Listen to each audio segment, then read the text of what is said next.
un sujet que j'ai pu lire sur afrique7.com, qui est un journal en ligne, et il a été écrit par Eugène Saï, publié le 22 février 2022 à 15h56, et il a été mis à jour le même jour à 15h57.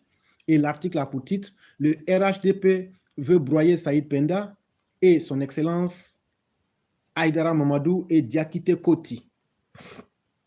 Le RHDP, parti au pouvoir, entend désormais régler ses comptes à ses détracteurs. Dans un tract publié sur les réseaux sociaux depuis quelques heures, le parti présidentiel lâche ses chiens aux trousses du journaliste d'investigation Saïd Penda, de l'ambassadeur Haïdara Mamadou et du ministre Diakité Koti Souleymane, accusés de comploter contre le RHDP et un acharnement injustifié contre la ministre d'État Kandia Camara. RHDP, il y a le feu en la demeure. Les têtes de Saïd Penda, de Haïdara Mamadou et de Diakité Koti Souleymane réclamaient. Les tractations de potentiels candidats à la succession d'Alassane Ouattara en 2025 minent le parti présidentiel de RHDP. Dans une interview diffusée sur les antennes de France 24 il y a quelques jours, le chef de l'exécutif ivoirien a indiqué qu'ils sont une demi-douzaine de cadres au RHDP qui peuvent valablement prétendre à porter le flambeau du parti aux élections prochaines. À ces élections. Si le chef de l'État ivoirien semble avoir sa petite idée sur le sujet à moins de 3 ans de la prochaine échéance, les ténors et autres cadres du parti, eux, se livrent à une guerre de tranchées sans merci. Dans ce tract signé Task Force, qui circule sur la toile en ce moment, 2 personnalités sont présentées comme des déstabilisateurs du parti d'Alassane Ouattara, en complicité avec le journaliste ivoiro-camerounais Saïd Penda. Se tenir prêt pour faire barrage, entre guillemets. Tout porte à croire qu'il est à la solde de M. Haïdara Mamadou, ex-ambassadeur de la Côte d'Ivoire aux États-Unis, et qu'avec ce dernier, ils sont tous deux soutenus par le ministre Diakité Koti Souleymane, président du conseil de l'administration et de l'autorité de régulation et de la télécommunication, ARTCI. Stipule le document. Le journaliste Saïd Penda a désormais pour cible une grande famille du RHDP, et ce, après avoir vilipendé en dénigrant la ministre Kandia Camara et son époux, son Excellence Inza Camara, consul général de Côte d'Ivoire à New York. Il y a quelque temps, c'était la ministre d'État, son Excellence Mme Kandia Camara, qu'il vilipendait en dénigrant son Excellence Inza Camara, comme vous le dites. En effet, ils se retrouvent régulièrement à 3. Penda, Mamadou et Diakité, à prima 5 heures du côté de Marcory pour prendre le déjeuner, voire le dîner. C'est donc de leur lieu, par excellence, pour fomenter leur complot, souligne la task force, et de soutenir que M. Mamadou Haïdara n'a jamais digéré son rappel des États-Unis après avoir terminé 5 années de réglementaire de fonction. Retenez cette partie-là très bien parce que je vais prouver beaucoup de choses.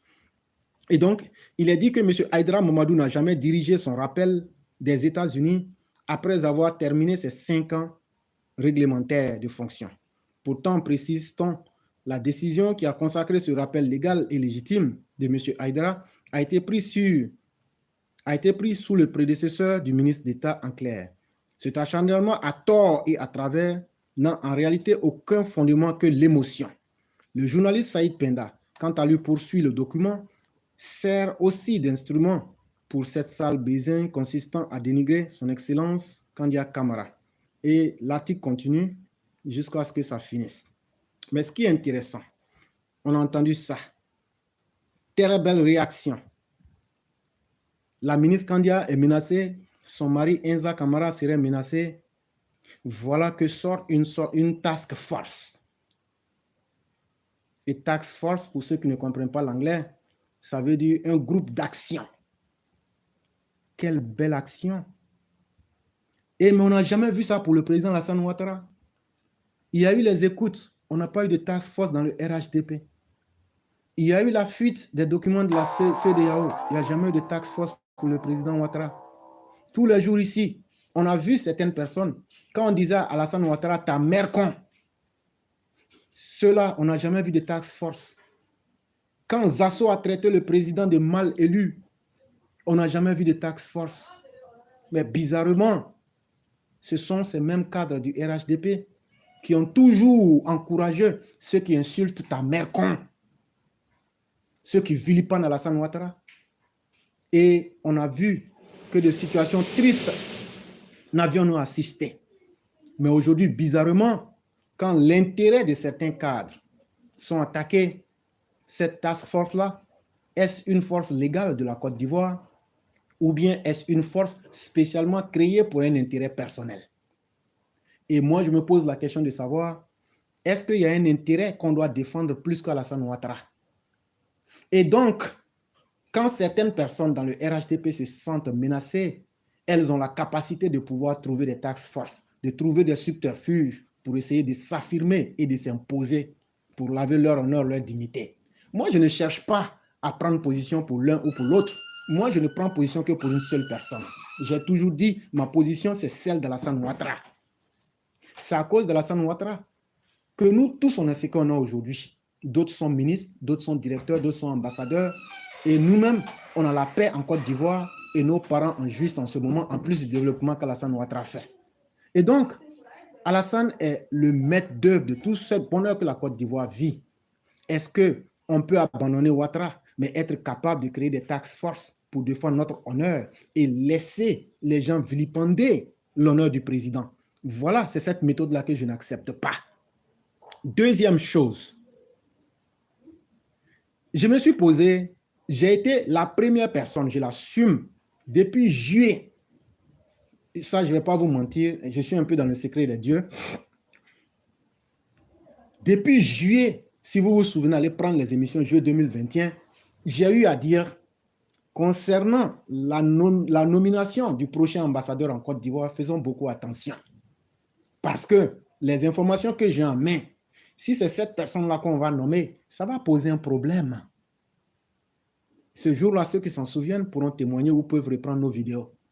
Mais c'est ça mon rôle, avertir les autorités pour ne pas qu'elles fassent des erreurs pour se humilier elles-mêmes devant les autres nations. Mais malheureusement, que nous soyons écoutés ou que nous ne soyons pas écoutés, cela n'est pas de mon ressort. Mais ce qui est important que je dois faire, c'est d'alerter nos autorités à faire attention quand elles veulent commettre des erreurs. Et donc, qu'est-ce qui s'en est suivi? Vous avez vu un certain nombre de nominations, notamment du nouvel ambassadeur et du consul général de la Côte d'Ivoire à New York. Au niveau de l'ambassadeur, il n'y a pas de problème. Ibrahim Touré, qui était précédemment même. Moi, j'avais toutes ces informations avant qu'elles ne soient officielles. Et donc, ce que je suis en train de dire là, je vais être modeste sans donner beaucoup de détails. Et donc, pourquoi c'est la nomination du consul général, il y a problème? Voilà toute la question qui se pose. Et donc, c'est là que vous vous rendez compte qu'il faut bien se poser la question, quel est le rôle d'un diplomate étranger aux États-Unis? Ça veut dire quoi? Si tu es considéré comme diplomate là, c'est qui est considéré comme diplomate? Aux États-Unis, selon les lois du Department of State, ceux qui sont considérés comme diplomates, il y a deux grades. Il y a deux. Ils ont le grade A2. Et notamment, les ambassadeurs et les consuls généraux. Il peut aussi y avoir certaines autres personnes comme les attachés militaires et autres. Mais ce qui est important dans la tâche d'une personne étrangère sur le sol des États-Unis, elle vient pour conduire les missions officielles de négociation et de maintien politique, économique et social des relations entre son pays et les États-Unis et les autres pays. Et donc, si on se base sur cette simple définition, vous ferez vite de comprendre. Si vous prenez le N400 pour ceux qui sont américains ou qui sont aux États-Unis, quand quelqu'un veut demander la nationalité américaine, la fiche s'appelle N400. Dans le N400 là, prenez les conditions où il est dit « Je fais allégeance uniquement aux États-Unis et je fais allégeance de ne servir aucun autre État et de ne signer allégeance à aucun autre État autre que les États-Unis. » Écoutez très bien ce que je vous dis. Ça, on appelle ça du oath of allegiance. Et une fois que tu as pris ce oath-là, est-ce que tu peux être une personne qui peut encore conduire des missions officielles au nom d'un autre pays aux États-Unis pour les intérêts de ce pays-là? Je crois que non. Et voilà où réside le problème. Ayons le courage de nous dire la vérité. Et on vous a interpellé là-dessus. Et vous savez, la loi aux États-Unis, on peut tout faire, mais il est écrit dans la loi, no one is above the law. Nul n'est au-dessus de la loi. Qui que vous soyez, la loi vous sera appliquée. Ce n'est qu'une question de temps et de méthode. Et donc, pour devenir diplomate aux États-Unis, il faut être quelqu'un qui a une bonne connaissance des relations étrangères.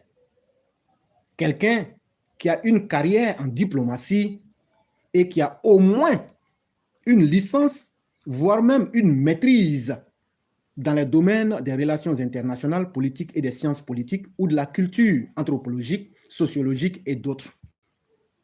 Ça, on parle du niveau intellectuel. Ça veut dire quoi? Je suis en train de vous donner les différentes caractéristiques parce que si on ne casse pas, les gens ne vont pas comprendre beaucoup de choses et les gens vont penser que c'est une affaire de non, tel est contre tel. Ce n'est pas une affaire de tel est contre tel. C'est une affaire de capacité et c'est une affaire de respect des lois. On peut ne pas respecter les lois de la Côte d'Ivoire, mais cela ne nous permettra pas de ne pas respecter les lois des États-Unis. No one is above the law. Tout le monde sait ça. Et tu ne peux pas faire allégeance aux États-Unis et en même temps travailler comme je l'ai défini selon les lois du Department of State, qui est le ministère des Affaires étrangères, servir notre État. Et donc, ça devient une contradiction. Et là, les États-Unis peuvent te mettre en face de tes responsabilités. Il faut qu'on assume les actes que nous posons. Deuxième chose que je souhaitais observer, comme je l'ai dit, en fonction des caractéristiques, toute personne qui doit venir servir, il y a au moins un profil intellectuel qui est demandé. Est-ce que cela est respecté? Voilà encore une deuxième question. Et ça, je viens de le définir. Mais ce qui est le plus intéressant, certains, moi, je ne supporte personne. Je ne supporte ni Haïdara ni Kandia. Mais je suis en train de dire la vérité, comment le monde fonctionne. Et ça, tu peux ne pas aimer, mais c'est comme ça que le monde fonctionne. Et les réalités du monde, là, on ne te demande pas de les aimer, on te demande de sortir ton épingle du jeu.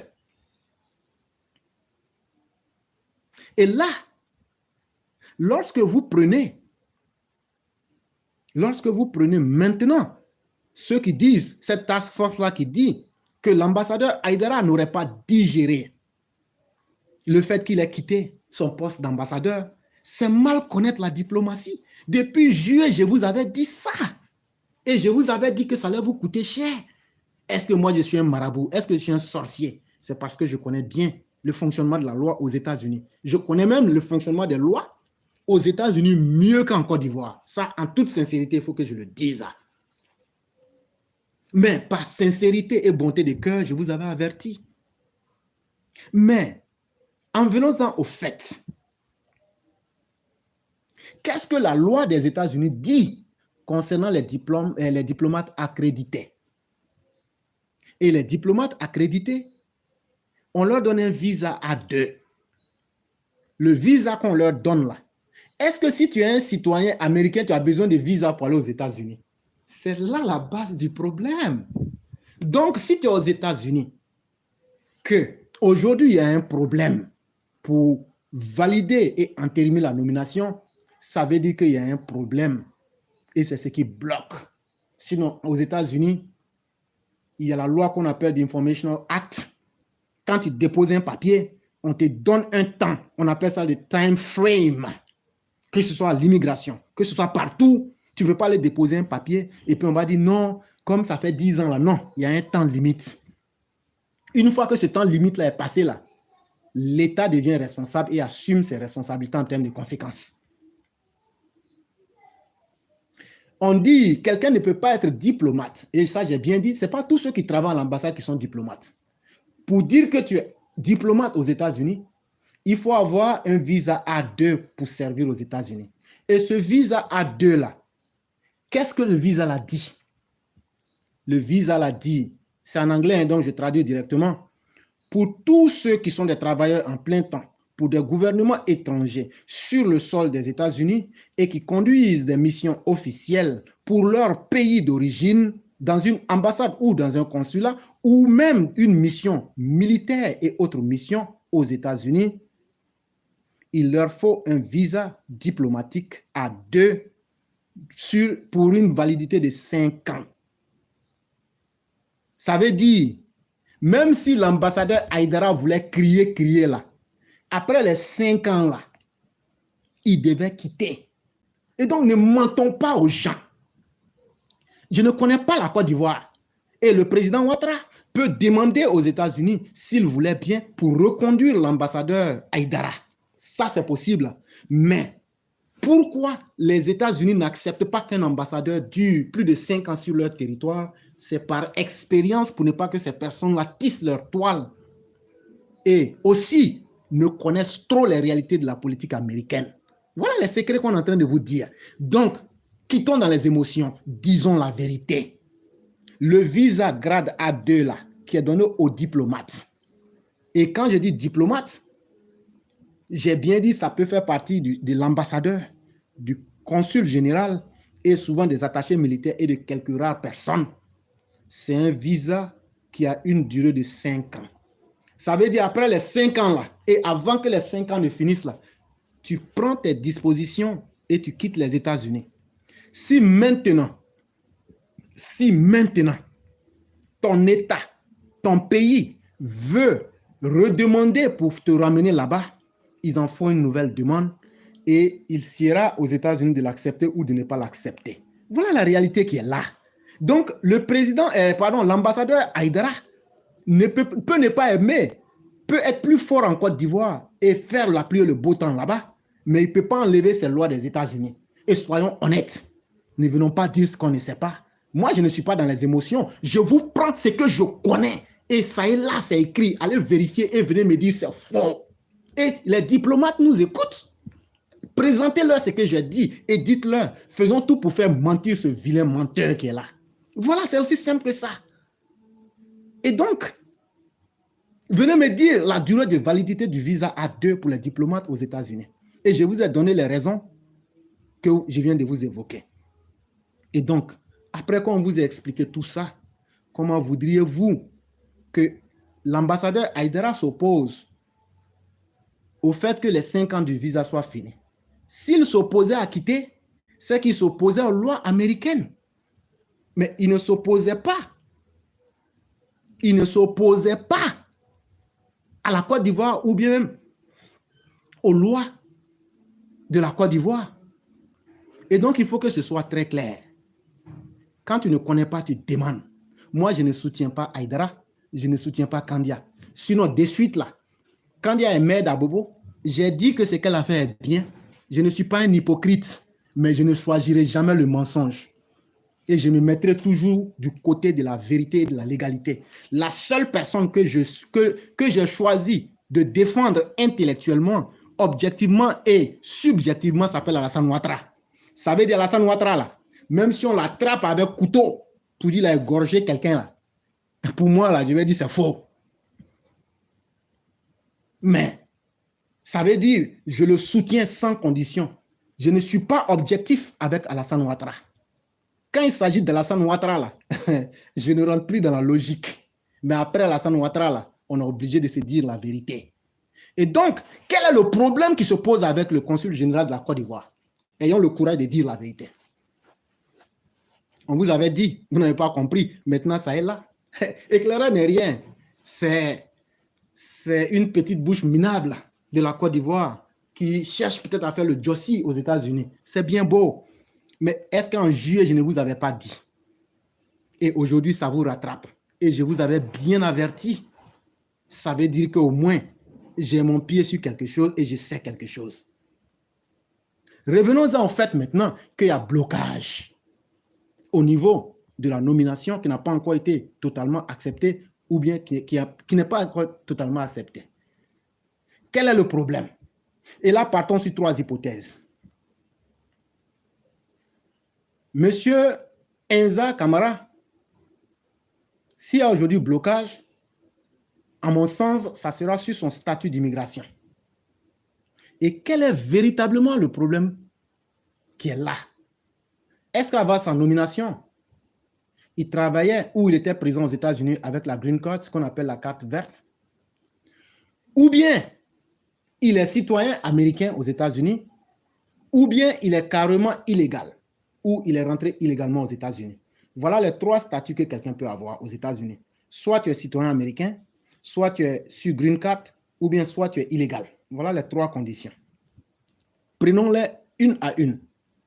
Si M. Camara est citoyen américain, en ce moment, il ne peut pas servir pour la simple et bonne raison que selon les règles du département d'État, qui est le ministère des Affaires étrangères, celui qui doit servir à ce poste, comme je vous l'ai démontré, ne doit être que d'une nationalité qui est autre que la nationalité américaine. Tu ne peux pas rester dans ta nationalité américaine et puis servir à ce poste. Et si vous voulez véritablement servir à ce poste, il faut d'abord abandonner la nationalité américaine et maintenant demander. Et c'est ce qu'on appelle en anglais denaturalization. Il faut d'abord faire une demande pour te dénaturaliser. Et après, maintenant, on peut t'octroyer ce poste-là. Mais il y a une manière de faire. Et moi, je ne vais pas expliquer ici parce que ceux qui connaissent, quand on va leur expliquer, ils vont dire que ce n'était pas vrai. Mais là, je ne parle pas de la dénaturalisation. Mais dans un cas précis comme celui-ci, il y a une manière de faire. Ça ne se fait pas n'importe comment. Et là, par exprès, je ne vais pas expliquer ça. Prenons la deuxième hypothèse, que M. Enza Camara soit aux États-Unis et travaille aux États-Unis sous la Green Card. La loi dit, si on veut lui concéder le titre de consul général, et donc il doit forcément avoir un visa de grade A1. Or, que dit le visa A2, pardon, le visa A2? Que dit le grade de visa A2? Qu'il faut forcément être un citoyen d'une nationalité qui ne soit pas celle des États-Unis pour pouvoir servir à cette mission aussi. Et donc, celle-ci rejoint plus ou moins le premier cas. Et le troisième cas ou dernière hypothèse serait celui d'une personne illégale, et ça j'en doute fort. Et là, les États-Unis ne s'amusent pas avec ça. Les États-Unis ne s'amusent pas avec ça. De la manière que tu es rentré aux États-Unis là, on ne te presse pas. Aux États-Unis, on ne coupe pas derrière comme Gbagbo faisait pour attraper, pour dire que tu es étranger. Non, non, non, non, non. Aux États-Unis, on ne t'attrape pas. On te laisse. Mais on sait que la loi là, tu vas tourner jusqu'à un jour, ça va t'attraper. Qui peut signer que lui ne va jamais tomber malade? Qui peut signer que lui n'aura jamais à ouvrir un compte bancaire? Qui peut signer que lui connaît l'avenir? Donc, tu vas tourner un matin, là, tu viens à ton point de départ. On te demande, quand tu es rentré là, tu es rentré pour combien de temps? Ah, je suis rentré pour 3 mois. Mais ça fait combien d'années tu es là? Je suis là, ça fait 30 ans. Donc, tu es illégal? Oui. Et comme tu es illégal, il y a ce qu'on appelle de deportation procedure. Automatiquement, une fois que tu as trahi les termes du contrat aux États-Unis, la loi, selon le NIA, Immigration National Act, qui a été voté en 1959, on doit te déporter et on met sur ton record une période de 10 ans pour que tu n'entres pas aux États-Unis, à plus forte raison servir aux États-Unis. Et si dans ça encore tu es illégal et tu as commis un crime, on peut te révoquer carrément l'entrée aux États-Unis à vie ou bien sur une période de 20 ans. Ça, allez lire le Immigration National Act. Vous allez voir ça. Je n'invente pas. Et donc, s'il se trouve que tu as pu échapper à tout ça, mais que toi-même, ton destin t'a conduit à te retrouver aujourd'hui en face d'une situation où tu as besoin aujourd'hui de ce visa-là, les Américains ont ton record, ils ont ton nom, ils ont tes empreintes. Quand ils vont faire matcher, quand ils vont faire que tout va venir s'accorder, ils vont dire, mais telle personne a un problème avec nous. Et donc, ça ne pourra pas passer. Voilà le vrai problème. Et donc, je défie quiconque. Je dis très bien, je m'appelle éclaireur pro-vérité. Je ne suis pas contre la ministre Kandia. Je ne suis pas contre le ministre, son Excellence Haïdara. Et je ne connais même pas Coty, à part qu'il était un bon financier du RDR et quelqu'un qui est vraiment un classique du RDR. Je ne le connais même pas. Mais en toute bonne foi, je viens de vous dire sincèrement la vérité. À vous-même de juger et de comparer ce que j'ai dit. Je ne suis pas resté dans un sentiment pour supporter quelqu'un. Maintenant, je donne un dernier exemple. Les États-Unis, l'Occident, ce n'est pas comme en Afrique, où tu t'en prends crédit à la banque, et puis, comme Mamadou Touré, ah non, il y a 54% qui ont disparu. En Occident, là, partout, là, quand tu prends 5 francs, là, tu vas payer. Tu vas payer. Et comment? Quand tu prends un prêt, il y a ce qu'on appelle le student loan, le prêt pour ceux qui veulent faire l'université ou les études supérieures. C'est très cher aux États-Unis. Une année peut te coûter 5 millions. Et donc, qu'est-ce qu'on fait? On peut te faire, selon tes compétences, le scholarship, ou bien on peut te faire en fonction de tes compétences, on peut te donner des bourses spécifiques. Mais il y a une autre condition. Si vous êtes un homme, un garçon qui est né entre l'âge de 18 ans et l'âge de 27 ans, avant 27 ans, si tu es américain, partout où tu seras, il faut que tu partes pour te déclarer dans le Selective Service. Celui qui vous parle là, il connaît. J'ai dit, je connais mieux la loi des États-Unis que la loi de la Côte d'Ivoire. Donc, je sais aussi comment contourner. Et c'est pourquoi j'ai dit, je vais pas, la situation qui est là, moi, je sais comment contourner, mais je ne dirai pas ça en public. Voilà. Et donc, si tu ne fais pas ça, si tu ne te déclares pas pour le Selective Service, lorsque tu auras besoin de demander l'aide pour faire les études supérieures, on va refuser de te donner la bourse, même si tu es citoyen américain né à la Maison Blanche. Aussi simple que ça. C'est un pays des règles. C'est un pays qui fonctionne avec des règles. Et tout le monde connaît la loi et nul n'est au-dessus de la loi. On ne te regarde pas pour appliquer. Et c'est pourquoi tous ceux qui ont vécu aux États-Unis, si vous les connaissez bien, vous allez dire les méchants et les arrogants. Parce que quand tu connais la loi, tu ne dois pas laisser quelqu'un marcher sur toi. Et quand la loi s'applique à toi, ce n'est pas en faisant pitié ou bien en créant une task force que les gens vont avoir pitié de toi. Ça ne marche pas. La vraie réalité, à la fin de la journée, s'impose. Depuis juillet, j'en avais parlé. Mais pourquoi jusqu'à maintenant, ce n'est pas réglé? Et donc, comme je vous le disais, si les citoyens américains même, pour une défaillance ou même pour une erreur de ne s'être pas déclarés pour le Selective Service, qu'on appellera peut-être le service militaire, si eux, on peut leur refuser la bourse, est-ce que c'est à quelqu'un d'autre qui n'est pas américain qu'on va accorder un titre d'une fonction officielle à l'intérieur du pays? Parce que la fonction de diplomate, comme je l'ai bien défini, selon les règles, selon les lois du Department of State, c'est une personne d'une nationalité autre qu'américaine qui vient servir les intérêts diplomatiques, politiques, économiques, stratégiques d'un autre pays à l'intérieur des États-Unis. Et les États-Unis disent, quand c'est comme ça là, nous on ne veut pas que la personne reste trop longtemps. Parce que si elle reste trop longtemps, elle risque de maîtriser nos arcanes. Et donc, chaque 5 ans, c'est pourquoi on leur donne un visa A2. Quand les 5 ans veulent finir là, tu t'apprêtes, tu quittes. Et même ils vont t'envoyer une note pour te dire, dans 92 jours, allez demander à l'ambassadeur Haïdara. 90 jours avant la fin officielle de sa mission, il lui a envoyé une note. Je n'ai pas vu, mais je connais. Je connais. Et donc, il n'y a pas de secret pour ceux qui veulent la vérité et pour ceux qui veulent apprendre. Maintenant, je vous donne un exemple. Il y a un ministre sierra-léonais qui a fréquenté aux États-Unis. Et lorsqu'il fréquentait aux États-Unis, il a pris le student loan.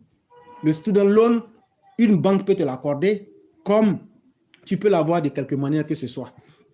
Et lorsqu'il a pris ces student loans-là, il a bien étudié. Et quand il a fini complètement, il a fui, il est parti en Sierra Leone. Comme il a des grands diplômes, il est devenu ministre là-bas. Et un jour, lors d'un sommet, ne me demandez pas quand, je ne vais pas vous dire ça, mais je vous ai dit que les sommets des Nations Unies, là, moi j'assiste. Lors d'un sommet, il était là devant celui qui représentait la délégation sierra-léonaise. Et donc, comme c'était lui, le chairman, tu le vois comme ça, veste, ventre, il est en train de montrer, oh yeah, this is our delegation, we came for the UN session. Parle. Les gens n'ont rien dit. Ils ont tapé dans leur ordinateur là, à partir de son passeport. Le nom correspond. Les informations, les données biographiques correspondent. On dit, are you fine? est-ce que tu vas bien? Il dit, oh, yeah, I'm fine, I come from Sierra Leone, and everything is fine over there. Yeah, yeah. Oui, oui. Il parle pas. Non, chef de délégation, il n'y a pas l'homme pour lui. Okay, sir, we need to verify much more details concerning your case. Would you be able to bear with us patiently? Monsieur, nous avons quelques détails supplémentaires à vérifier sur votre cas. Auriez-vous l'amabilité de nous accorder de votre patience? Ils l'ont pris, ils l'ont envoyé dans une petite salle. On dit, Joe, tu as fréquenté ici de telle année à telle année. Et voilà les prêts que tu as pris. Est-ce que tu as payé? Non. Bon, comme tu n'as pas payé, c'est un crime. En plus de la somme, voilà les pénalités que tu vas payer et voilà les amendes que tu vas payer. Oh, façon américaine aime l'argent. Façon américain aime l'argent. Si américain, il te doit, tu lui dois 5 francs là, il va attendre. Quand ça va devenir 100 000 là, c'est là il va te réclamer. Quand ils ont sorti facture là, le monsieur est tombé. Mais grâce à Dieu, comme il était la délégation officielle de la Sierra Leone, ils ont payé. Mais quand ils ont fini de payer, on lui a dit, tu quittes le pays. Tu quittes le pays parce que tu n'as pas respecté nos lois. Donc, tu quittes le pays. Donc, voilà autant de cas. Les États-Unis, tu peux tout faire, mais c'est le pays où on respecte la loi. C'est le pays où même quand tu ne veux pas respecter la loi, là, la loi va te forcer à la respecter. Et c'est très important. Je vais m'arrêter là. C'était très important qu'on puisse clarifier tout ça. Et c'est la voix du militant. Tous ceux et toutes celles qui veulent appeler, les lignes sont ouvertes. Appelez, exprimez-vous. Nous en avons pour 2h20 minutes. Et donc, tous ceux qui veulent s'exprimer, il est 11h40 heure d'Abidjan, si je suppose. Donc, jusqu'à midi. Jusqu'à midi, c'est-à-dire 20 minutes, tous ceux qui veulent s'exprimer, lancez votre appel, laissez comme ça, attendez, on va vous prendre. Et donc, tout est dit. Moi, j'admets mal que je ne sais pas, qu'on défende quelqu'un, mais qu'on laisse. Regardez comment le président était fâché. Pendant plus de 2 semaines, la vie est chère, la vie est chère. Il n'y a personne qui s'est occupé. Regardez comment M. Kwazan s'est fait humilier hier sur NCI. Allez suivre l'émission d'hier sur NCI. M. Kwazan faisait plus de tort au ministère de la communication et, pardon, en tant que représentant de la cellule de communication, il faisait plus de tort à l'État de Côte d'Ivoire en n'étant même pas capable de convaincre les gens. Et il a fallu que c'est le président Alassane Ouattara qui sorte de son avion pour venir convaincre les Ivoiriens et leur expliquer. Quand même. Et il y a des gens qui sont là, des gens du RHDP qui avaient voulu mentir qu'il n'y a pas la vie chère. Il y a la vie chère bien. C'est une réalité. Mais on peut l'expliquer. Et il a fallu que Ouattara vienne pour faire ce travail-là. Si vous n'aimez pas Ouattara, il n'y a pas de problème. Et c'est là qu'on comprend. Vous pouvez créer des task force pour vous. Si Candia nous dit que cette task force-là, c'est pour elle, c'est une erreur gravissime qu'elle aura commise. Et moi, je lui dis sans face. C'est une erreur. Donc, on ne peut pas faire task force pour Ouattara. On ne peut pas faire task force pour défendre la Côte d'Ivoire, mais on peut faire task force pour défendre nos propres personnes. C'est une très mauvaise stratégie. Et tous ceux qui sont sortis pour dire tout ce qu'ils avaient envie de dire, vous étiez en mission commandée. Moi, là, je m'en fous de Haïdara. Quand je vais finir l'émission, là, je vais couper pour envoyer à ceux qui peuvent la remettre à Haïdara. Ceux qui sont intelligents comprendront certaines choses. Pour que lui-même, il écoute que moi, là, éclaireur pro vérité, là, j'ai dit, je n'ai pas besoin d'Haïdara. Je n'ai pas besoin de lui faire plaisir. Mais je ne peux pas accepter qu'on mette quelqu'un dans la boue. Je ne connais pas Souleymane Koti. Mais ce qui n'est pas vrai ne peut pas être vrai. Vous pensez que Saïd Pena peut faire tout ce travail-là? Si le travail qu'il était en train de faire était mauvais là, vous avez défendu Djabi Lansine, c'est cette même task force qui défendait Lansine Djabi. Mais pour démanteler Djabi Lansine, moi j'ai fait partie des personnes qui l'ont fait. Et vous êtes sortis pour dire que c'était faux, c'est pas vrai. Mais quand je suis venu exposer les faits ici, que j'ai dit voilà comment Djabi Lansine détournait, voilà comment il prenait des milliards à EcoBank pour faire ça et pour détourner, voilà comment ça s'est passé. Je ne dirais pas, le roi du printemps, je lui ai dit le nom de la personne hier. Il y a un de vos chefs de la task force qui m'a appelé. Il dit, frère, fais à cause de Dieu et à cause de certains détails que je ne vais pas vous dire. Il dit, nous savons que tu dis la vérité, ce que tu dis est vrai, mais fais à cause de Dieu, laisse l'affaire là comme ça. J'ai dit, non, vous aviez voulu démontrer que nous on mentait. et il fallait qu'on aille au bout. Si moi j'étais sur le faux ou même si je supportais quelqu'un, quand on a fait les enquêtes là, Saïd Penda, comme dans ses habitudes, quand il fait une enquête, il aime aller jusqu'au bout, comme en train d'attendre. Oh, moi je n'aime pas attendre. Moi j'ai dit à Saïd Penda, j'ai dit si tu es corrompu là, Saïd, il faut nous le dire. Est-ce que ça n'existe pas devant vous? Ça est là. Tapez, vous allez voir ça. Je lui ai dit ça en audio, après j'ai eu à l'écrire pour lui dire ça en face. Et après, lui et moi on a communiqué. Et il m'a dit, frère, je te jure par Dieu, je n'ai rien pris avec qui que ce soit. Et si tel était le cas, je laisse mon jugement à Dieu. J'ai dit, Saïd, même si tu dis ça, moi je ne te crois pas. Parce que quand on commence quelque chose, on doit aller jusqu'au bout. Voilà, c'est ça qu'il a arrêté.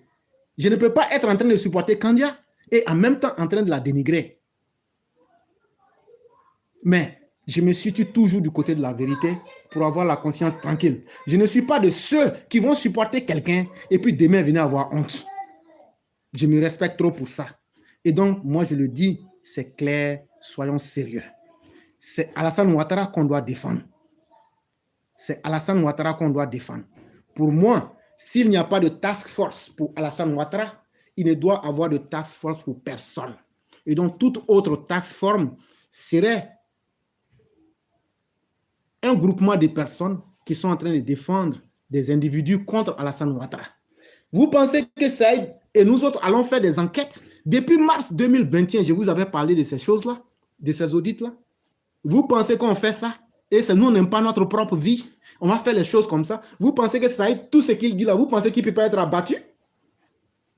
Et donc, vous pensez qu'il va faire tout ça là, faire sortir les audits, et puis il va humilier le gouvernement de Ouattara. Soyez un peu intelligent. Est-ce que c'est moi, je dois vous dire que Saïd travaille pour Ouattara? Même si Saïd même ne veut pas reconnaître. Tout ce que Saïd fait là, tu ne peux pas faire ça dans un État. Et puis vouloir... Parce que le président veut la bonne gouvernance. Et le président s'est donné les moyens d'avoir des hommes à tous les niveaux. Vous êtes avec Ouattara, mais vous ne le connaissez pas. Et donc le président s'est donné tous les moyens, avec les hommes qu'il faut, pour mettre chaque chose dehors au moment qu'il faut. Et donc, en s'attaquant à Saïd, en s'attaquant à Aïdara, en s'attaquant à Koti, sachez de facto que votre task force là s'attaque à Alassane Ouattara lui-même. C'est aussi simple que ça. Et donc, toute personne qui est contre Ouattara, nous on sera contre toi. En tout cas, moi je serai contre toi. Et puis, tout ce que j'ai dit là, j'ai donné des preuves par A plus B. Je lance maintenant un défi à toute cette task force là. Si vous êtes garçon, à partir de demain là, je serai sur Facebook. Venez. Et puis maintenant, essayez de démonter ce que j'ai dit. Après, je vais couper et mettre ça là pour que tout le monde entende. Et je lance ce défi-là le jour que vous serez prêts. Soit, si vous n'avez pas le courage de venir m'affronter, faites-le. Parce que tout ce que j'ai dit là, je n'ai rien dit. Hein. Je n'ai rien dit. Parce que tous ceux qui sont dans cette action-là, moi, je les connais personnellement. Et cette histoire-là, je la connais jusqu'au fond. Comme on dirait, je connais dans son fond. Mais je n'ai rien dit pour l'instant. Je suis resté dans l'aspect formel. Et si vous n'êtes pas convaincu que quelqu'un sorte parmi vous pour me demander un débat, je parle de tous les RHDP de cette task force-là. Je l'ai dit. Nous sommes là pour corriger une situation. Nous sommes là pour défendre le président. Et même s'ils ne sont pas nombreux, nous n'allons pas lésiner sur les moyens.